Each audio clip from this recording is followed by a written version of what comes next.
Hey guys, it's Jo and welcome back to Trauma Talk. I know that a lot of you out there right now are dealing with relationships, whether it be the idea of relationships being difficult, or really wanting to be in a relationship, or never wanting to be in a relationship, or being in one right now, and the struggles that can come along with that if you have gone through trauma, whether it be related to a relationship or not.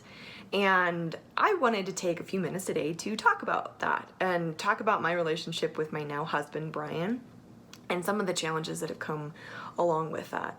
And I think that there are a lot of things that I could recommend from the perspective of someone who is dealing with and has dealt with PTSD to someone who is a partner of someone with PTSD, like things to be careful with or trying to explain things. And I released a video a while ago, which I'll put a link to, that talks about how to help your partner if your partner is dealing with PTSD or has gone through trauma. But what I want to talk about today more than anything is just a little bit about my story with my husband and some things that I have learned being on this side of the fence. Quick story, we met at a jiu-jitsu tournament actually 6 years ago last month. And he was really funny and super handsome and made me laugh at a time when I didn't feel like I could laugh at anything. It was about a year after everything had happened. And we hit it off really quickly. He sent me a friend request on Facebook the next day. We started messaging and then texting, and long story short, he moved out to Colorado because he lived in New York a month and a half later. So we entered into a relationship really quickly, which was really scary to me at that time, but I felt like I couldn't help myself. A, because I felt like I didn't have any control over myself or relational control, but B, also because we were just very magnetic towards each other. But there were a lot of issues that came up in our relationship pretty quickly because of everything that I had gone through and all the stuff that I was carrying. And also, you know, he had his own stuff. But I found that the hardest thing for me to work through was A, accepting that someone was actually going to want to be there. I think that that is one of the hardest things in the world to actually believe. I cannot count. I don't even think I'd want to count the number of times that I asked him, like, do you actually want to be here? Do you actually want to be listening? And I told him what I had gone through very, very early on in the relationship because I felt like, for me, it was something that he needed to know. I know that everyone doesn't feel that way, and that's totally fine. But I would feel like I needed to talk about something, or I'd get triggered or set off, or would be crying or not crying, or disassociated or something. And I would explain it for like 2 seconds and then like shut down and not want to talk about it because I'd feel like I was talking about too much, and he'd want to hear, he'd want to be there, he would want to support me. And I wouldn't want to let him because I was convinced he would just go away. I was convinced that he wouldn't want to listen to me, that he wasn't really going to be there. And so it took forever, I mean forever, well into our marriage, for me to really accept the idea that someone would really want to be there and listen and consistently be there and hear my story and walk with me through this journey, because I didn't want to walk with me through this journey. Why would someone else? But they exist.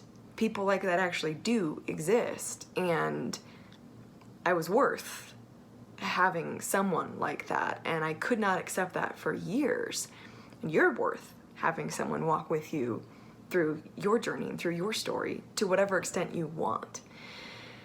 And it was, I think, a real issue in our relationship for a long time that I wouldn't let him be there because he wanted to, because that's how you get close in a relationship. You let someone in, and I couldn't really let him in fully. And so it was a long process, I would say up until probably about a year ago, which is kind of sad to say, but yeah, we've been married for 3 years now, and it was probably up until about a year ago that I really understood that he wasn't going anywhere.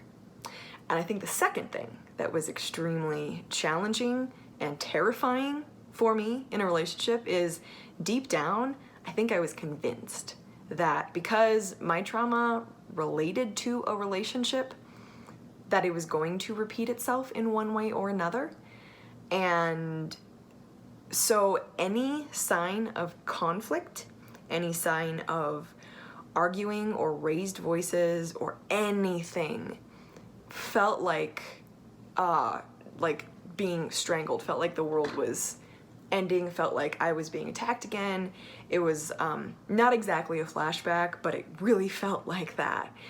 And it's hard to work through conflict if the person you're trying to work through conflict with either shuts down completely anytime conflict comes up, or becomes completely terrified, or becomes extremely combative in response because they're trying to protect themselves, and so they become extremely, overly defensive. And I did my best to avoid those things because I realized they weren't healthy, but they were also completely overwhelming. And we had a bit of a turbulent relationship in the beginning because we were working through things, because we were really trying to work through our own baggage, and I was lucky enough to find someone who was willing to work through things, work through my stuff and work through his stuff, and I was working through my stuff and his stuff. But it was really hard for me to come to a place where I understood that because he was upset with me, or because he was angry, or because I did something that, upset him in some way, that he wasn't going to hurt me. He wasn't going to lash out in a dangerous way. Or if he said something or did something that reminded me of something, that did not mean that he was the person who hurt me before. And I did my very best never to treat him like that, but that's what it physically felt like. And that was a really difficult thing to work through and overcome. And I think if I could offer up one piece of advice that was helpful for me anyways, was really stressing to my partner, to my husband, to my boyfriend at that time, who is now my husband, that this is not about you. That my responses, my reactions, when they are over the top, like completely shutting down or becoming terrified because he got a little upset about something, it's not a normal reaction if someone is like, oh God, seriously, to like get frightened or terrified or start sobbing. To really stress, this is not because I'm actually scared of you. This is not because I think you're going to attack me personally, you, Brian. It's because I have PTSD, horrible things have happened to me, and my body is telling me this is going to happen. It's not you. It's really not you. And to put that into words as often as necessary, because I think that being on the opposite side of that, like if I had someone in the place that I am now, if I had someone repeatedly treating me like I was going to attack them, hurt them the second that I had any kind of reaction to anything that they didn't love, it would take a toll. And I think I would really want to hear, hey, this isn't about you. If I know that it's not about them, if they know that it's about something that you're dealing with and going through, it's a lot easier to process. It's a lot easier to work with, and that's something that they can then help you with and help reassure you, hey, I know that you're having this reaction in the moment. I understand that these are the physical symptoms that you're feeling. I understand that I set you off. I'm really sorry, but know that I'm not that person. Know that I'm not going to hurt you. Or if, like I said, your trauma isn't about a relationship, they can help reassure you that, you're not in that situation that was traumatizing. You're not in that place or that time or whatever it was that happened, that you're, here with them in this moment, and it's going to be okay. And that was something I found really, really helpful for our relationship, to repeatedly let him know, I know that you are not my abuser. When I respond to you like you're a terrifying human being, it's not you, it's what I've gone through. And to really make that extremely clear through communication. And communication leads us to my last point, which is that actually learning to be honest about everything. I'm not talking about lying, because I didn't lie in our relationship, but to really let him see who I was and let him know who I was terrifying. And to put things into words and know that he wasn't going to twist them or turn them or manipulate them or manipulate me took a while. And I was a shut-off person before everything happened, and then everything traumatic happened, and man, that really shut the door.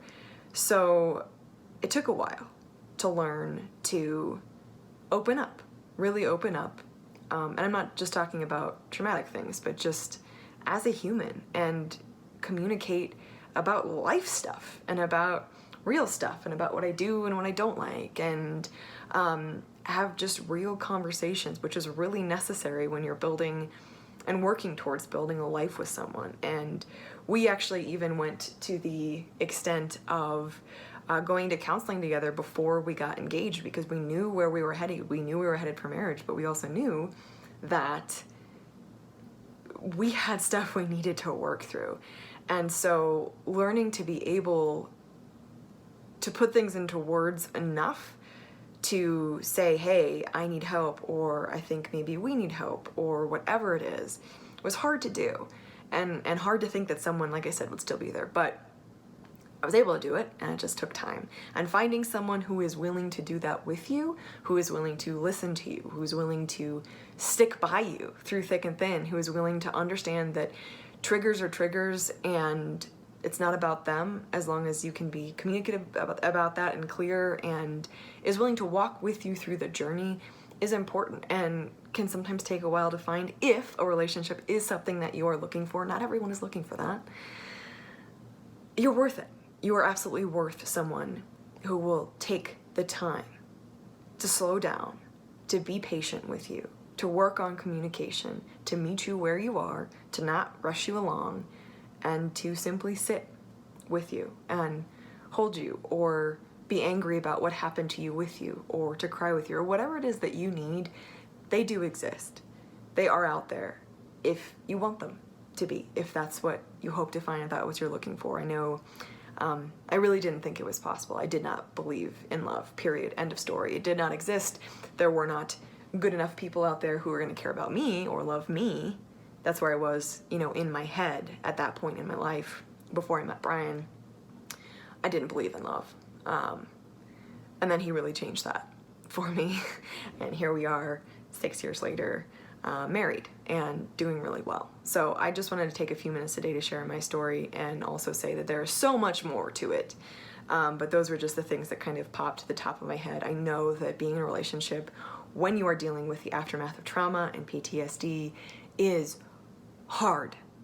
It is really difficult. It is scary from both sides, and especially when you have gone through things, it's new territory, and it's challenging, and it's important to dig in and find help when you need it, and take time for yourself, and do your best to build that relationship as slowly and carefully as you can, because it's important. And like I said, you're worth it. Let me know what you think about relationships. Are they exciting to you? Are they scary to you? Do you want one? Do you have one? Do you never want one? Let me know in the comment section below. Thanks, guys. I am Jo Beckwith, and this is Trauma Talk, where we talk about, guess what? Trauma. And I will look forward to seeing you in the next video. Make sure you hit subscribe before you leave, and I will see you, like I said, in the next video. Thanks, guys. Take care of yourselves.